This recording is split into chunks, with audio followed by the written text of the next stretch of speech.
Hello everybody, welcome back to another edition of the SketchUp Show. Today we're going to be looking at a plugin called, what is it called? Hold on while I look that up.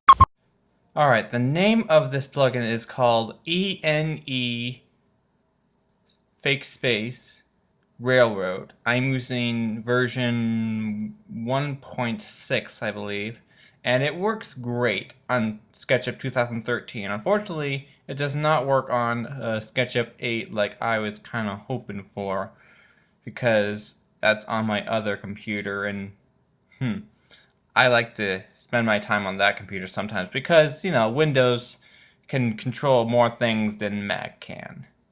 I mean, look at its CDs. But anyway, back to the model. We got to get this reviewed.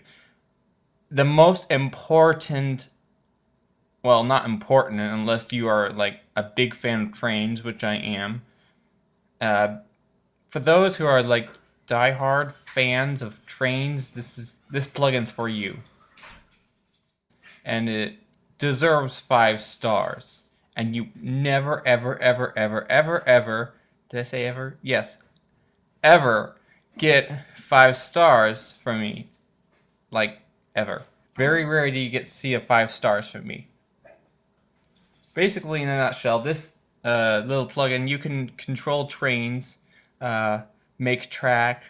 Well, actually, I've tried to create trains, but the problem is there's a control value V of something of sorts, so I just used a copy of this model and made my own. So I get some credit for it, at least. The train, by the way, big props to the man who made it. Probably gonna get sued later. But once again, I modified this model to my standards, or at least the way I like it. And it looks a lot better now, doesn't it? But so here's how you create the track. You have to hit that plus track icon, and you have 6 options here. You can use that matching curve, which only goes to the left. Use a matching straight, which goes really straight.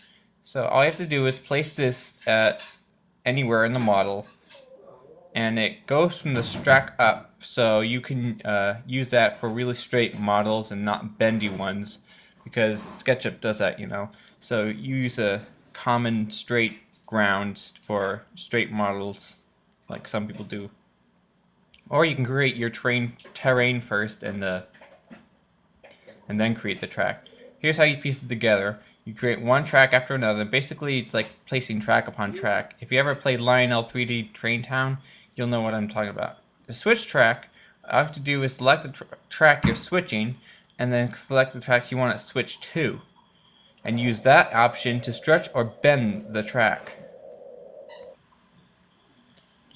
And it's all automatic. You don't have to, create scripts or anything that complicated.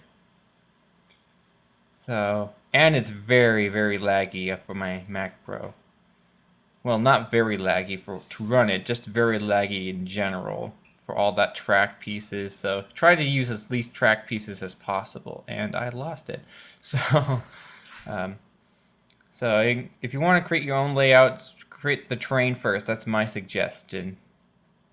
Alright, once again, how you delete is very easy. All you have to do is select the pieces you want to delete and just hit delete.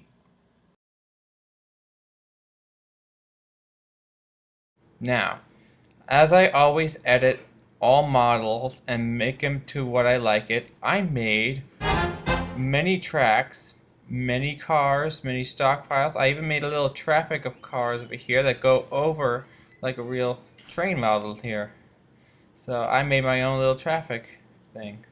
I created all the track pieces, the stage area, and I created some of the bridge pieces. It's all in the extrusion. It's all based on an offset. If you ever saw that Follow Me tool, it's based on that, only it connects. Alright, let me remind you all of what this plugin is. It's ENE thick space Railroad. I am using version 1.8 in SketchUp 2014, but it can also work in SketchUp 8. So remember the name. It's ENE thick space railroad. And the author's name is Enroth3 in the Gmail circle, or Christina Enroth as fully named. If you like this video and would like to see more, please mash that subscribe button and please give us a big fat thumbs up. And we will take one last look of the layout here before we go. It's beautiful, isn't it? Especially since I'm moving the background. Okay, see you in my next video.